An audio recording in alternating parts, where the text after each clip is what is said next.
How do I celebrate a milestone? By firing rounds into the air from this gun in my hand. Just blanks, I swear.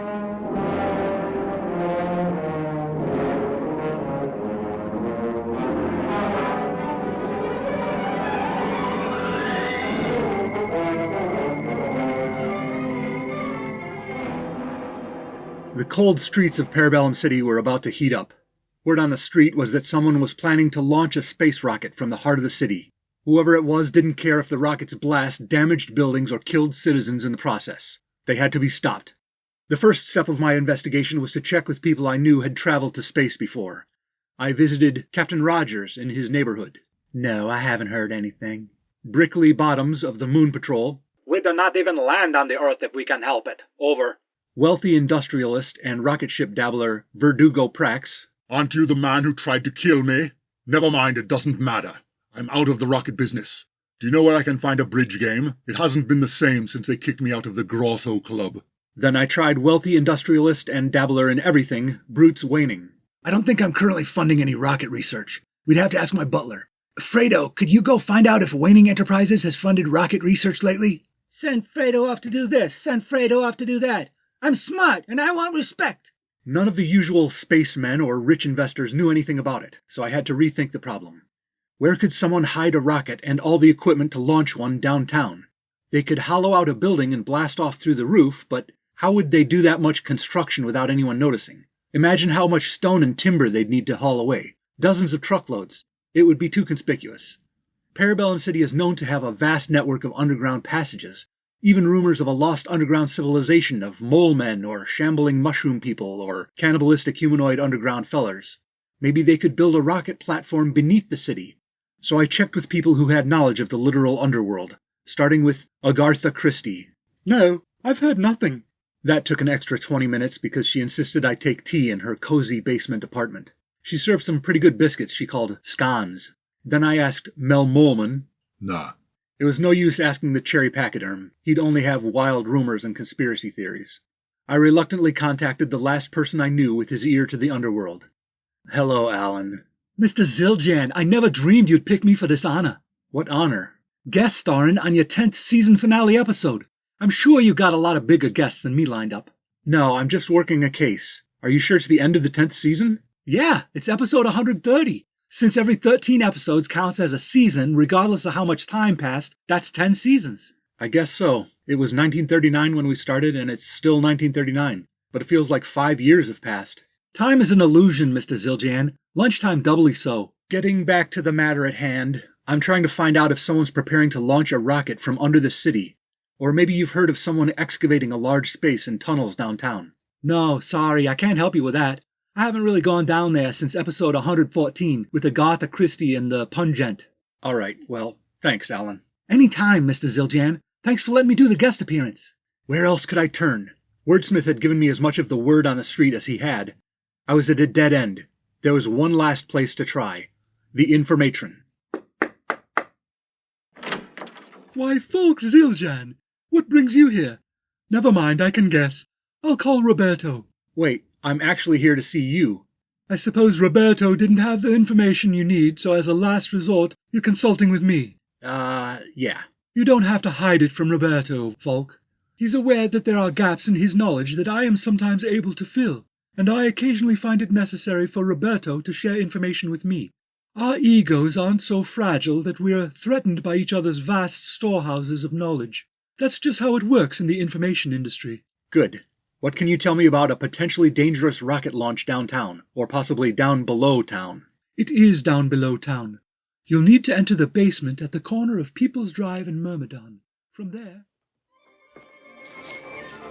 This gun in my hand is brought to you by Spoilers Catering. If you are planning a party or social get-together, why not hire Spoilers Catering? We offer great value and great prices with a wide variety of appetizers, luncheon meats, desserts, all the way up to full-scale banquets or 7-course dinners. We customize the dishes and the entire experience to your needs.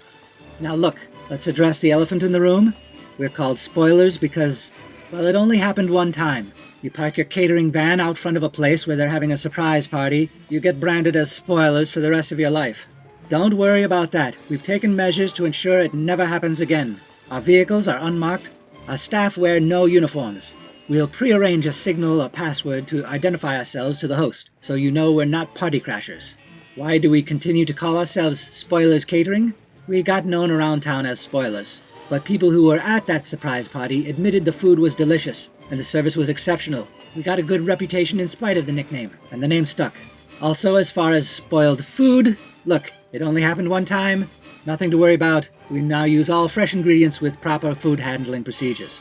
Call Spoilers Catering today for your wedding, birthday party, bar mitzvah, or to celebrate the 10th season finale of your radio program. Will you have a great time? I'll spoil it. Yes, you will. We're not having a party or hiring caterers. There's no time. I don't even have time to recruit or introduce experts in spelunking to help me descend through the caverns below the city. Spelunking is the term for exploring caves. I first read that in a comic book. True story. Following the route indicated by the information, I was a few hundred feet beneath the apartment building at the corner of People's Drive and Myrmidon when I came to a steel door set in the rough stone wall. It was not locked, but it didn't move easily. He's here. Falk. Falk, No time to lose. Falk, what's going on? Mr. Zildjian! What are all of you doing here? If this is a surprise party, we're not having a party or hiring caterers. Falk, we all heard you talking on the radio about going to the corner of People's Drive in Myrmidon. Alan knew the way into the underworld from the basement of that building. Now what's going on? We're here to help. That's not why I'm here. I'm guest starring on the big series finale episode. It's not a series finale, it's the 10th season finale. How do you fit 10 seasons into 1 year? Every 13 episodes counts as a season, The regardless. rocket is going to launch at noon. That's in 3 minutes. Now everyone get out of the way. I've got to stop it. The information told me where to find it. I only get 4 lines. I gotta talk to my agent. There's no need to look for the rocket, Mr. Zildjian. Who are you? That's the richest Nazi in the world. Egon Dusk. I'm not a Nazi, you subhuman Schweinehund. Why do my victims always accuse me of that? He's the new kind of Nazi. A neo-Nazi? A nah-Nazi. You ask them if they're Nazis and they say, nah. Every time you open your mouth, you emit wrongness. There's no rocket being launched from beneath the city or from a hollowed-out building inside it. Stand back, everybody. I think he's fitting to soliloquize. No, I'm not going to tell you my plan. I've seen enough Republic serials to know how that ends. If we're too late to stop your plan, then it won't matter if you tell us. That's true. Okay, my plan is much larger in scope than simply launching a rocket. Parabellum citizens are fanatical about their firearms. For example, Exhibit A right here, Falk Zildjian. Since my mind works on a higher level and a larger scope, I thought, why not turn the entire city into a gun? That's not quite the proper description either. The entire city will be a projectile. I've expanded the existing tunnels under the city until they form a giant gun barrel, a chamber 5 miles deep and 1 mile in circumference. There's just enough stone left under the corners of Parabellum City to support it for the moment. Once we detonate the charges at those supporting pegs, the city will fall to the bottom of the chamber. You're going to destroy the city? After all my efforts to build the organization? I mean, all my clerking and registering of deeds? I'm not going to destroy it, Miss Wojciechowicz. At the bottom of the chamber, we've constructed a 3-mile-tall spring. Parabellum City will hit the spring and bounce up into space. He's going to launch the whole damn town. I have several questions. Shoot. Assuming someone had the resources and tools and manpower to dig a chamber 5 miles deep and 1 mile in circumference. Diameter. You said circumference a minute ago. I get them confused. It's diameter, measuring straight across the farthest distance of the circle. So 5 square miles of dirt and rock. No, it would be some number of cubic miles. To calculate the area of a cylinder, it would be 1 mile diameter circle times 5 miles deep. The calculation would involve pi somehow, I forget. You would have had to start this project decades ago. Where would you pile up that much rock, and how could you get it out of the city without anyone noticing? We didn't need to excavate it all. There's such a large network of tunnels beneath the city, we just had to remove some dividing walls between the existing tunnels. So that worked out nicely. As for where we put the rubble, we dumped it in Santopolis. So you're not only shooting Parabellum City into outer space, you're also planning to destroy our neighboring city, Santopolis? Not planning, it's done. I didn't read anything in the Daily Sentinel about the destruction of Santopolis. No one from Parabellum City actually visits Santopolis. It's beneath them. They consider Santopolis a provincial backwater. Even a rag like the Daily Sentinel doesn't bother to cover news there. I think newspapers would report on that if it had happened. Have you personally been to Santopolis lately? No, not since episode 120. So you don't know for sure. No. And I haven't seen any elephants hiding in cherry trees with their toenails painted red. That doesn't prove red toenails are effective camouflage for elephants. You're stealing the cherry pachyderm's whole shtick. I gave him his whole shtick. He heard that joke from me. It's not funny. Please, Mr. Zildjian, I'm doing you a favor. By killing me and everyone in the city? By raising the stakes for your 10th season finale episode. Instead of stopping one or two villains, you're trying to stop the city from being launched into the atmosphere. You're misguided about it being something harmful that needs to be stopped, but at least it's more dramatic than most of your plots. I've had plots with stakes larger than this before. I fought villains who threatened the entire world. Like when you fought the World Crime Syndicate? They can't even decisively overcome the Defenders of the Hearth. Defenders? How about Regina, the queenpin of crime? She threatens a region bigger than this city. Since the show started, she's grown from leader of the largest crime organization in the tri-state area to the largest in the octo-state area. Do you think she'll move on to the Nona state area next? No. With all his efforts, Zildjian hasn't even discovered Regina's true identity or foiled her plans. I hardly think he'll interrupt mine. Why are you still jawing with this guy, Falk? There must be 50 of us here. We can all grab him and make him stop the launch. You don't look like he's in great physical condition anyway. You can try to fight me, but half of the crowd behind you is comprised of villains who have been helping with my plan. Great, then this will be the largest hand-to-hand combat in all 10 seasons of This Gun in My Hand. Everyone find a partner and take him down. I believe the battle between G.I. Jake and the city of San Francisco in episode 90 involved more hand-to-hand combatants. You're full of it, lady. That battle was mostly firearms and artillery, not to mention the giant axolotl robot. Well, I thought it worth mentioning. Take that.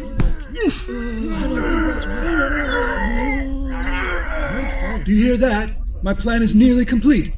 Why would you want to do this? It's right there in the episode title. I'm going To shoot the moon! I was really hoping to avoid a guest appearance by the titleist today. Parabellum City will be the first moon colony. Are these tunnels going to be attached to the city when it launches into orbit?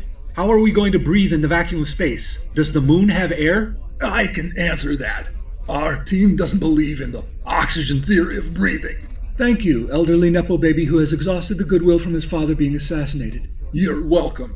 Even if it fails as a moon colony, people remaining on Earth will see that I'm capable of shooting a city into space, and they'll pay me to accomplish similar world-class projects. Or they'll cower before me. Either outcome would be acceptable. Quiet, everyone. The explosives are about to detonate. After it does, we should feel the sensation of being in free fall for a few moments, then increase pressure on our bodies as the 3-mile coil of spring steel hurls us into space. Cover your ears. Anyone too close may be deafened by the blasts. That was it? No, there must be more explosives that haven't gone off yet. That was all of them, sir. That was the whole shebang. Scabraus, you were in charge of the demolition team. What went wrong? As best I can tell, Mr. Dusk, we miscalculated the amount of explosives necessary to disconnect the city from the rocky structure supporting it. I don't understand. We had the greatest minds working on this problem. Who? Rich white men. Some of them almost as rich as me. Plus my own great mind. We created an AI to think through the problem and design this 5-mile-long gun that could propel a city to the moon. AI? Yes, it stands for Atomic Intelligence. Are atoms intelligent? If you atomize them correctly, yes, of course. It's a sort of thinking machine which can analyze information that's fed to it, such as a series of mechanical blueprints or patent designs for space vehicles, then excretes a brilliant plan that you'd swear was created by humans, if you were completely unfamiliar with rocket propulsion, or engineering, or physics. I see. To ensure I had the best minds creating the atomic intelligence, I gave them some of my own money so they'd be richer. We employed no women, because why would you? Men who showed any hint of effete behavior were eliminated, so we had the manliest men. Yeah, I bet. Not bookworms, real men obviously capable of doing hard work, but who coincidentally never do any hard work because they're busy telling other people how to work. They were sealed in underground chambers with only artificial lighting for a year to ensure they were as white as the bellies of blind cavefish. They assured me the atomic intelligence would create the ultimate city-launching gun design. What could have gone wrong? It's almost as if the atomic intelligence gave us a plan that would please its human audience, rather than one that actually works. Ah, well, perhaps next time. There's not going to be a next time, Dusk. Not if we can help it.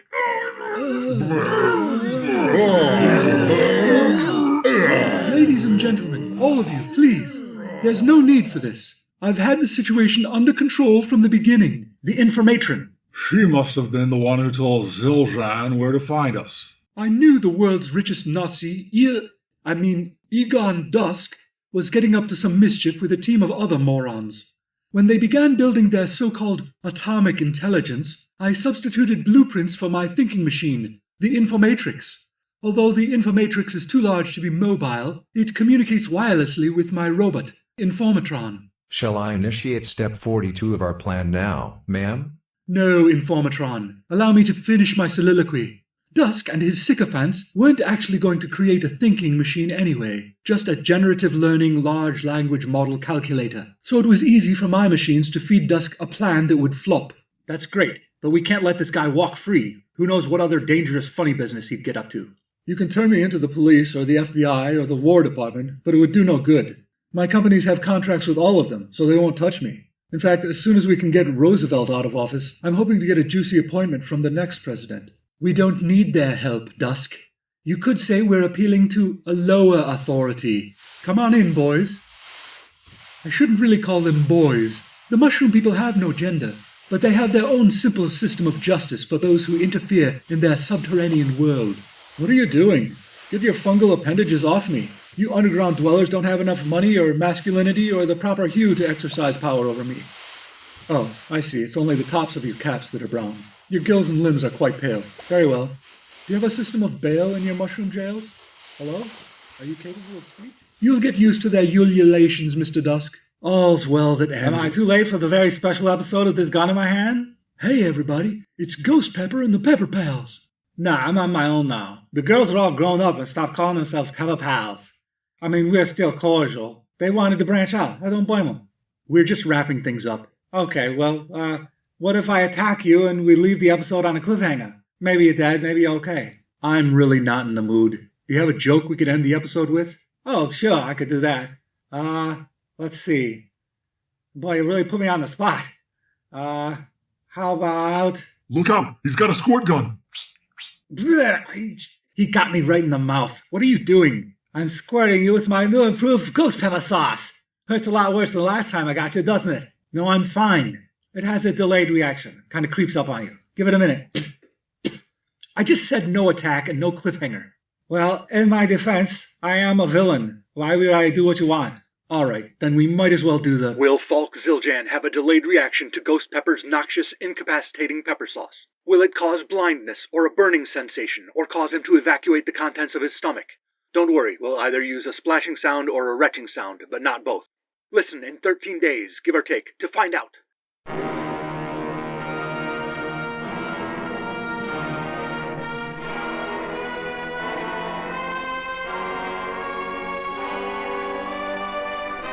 Shoot the Moon, episode 130 of This Gun in My Hand, was launched by Rob Northrup.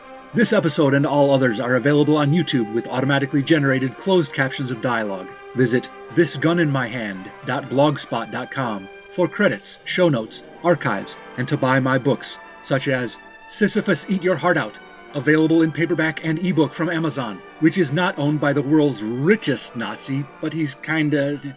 With What Do I Shoot the Moon? This Gun in My Hand.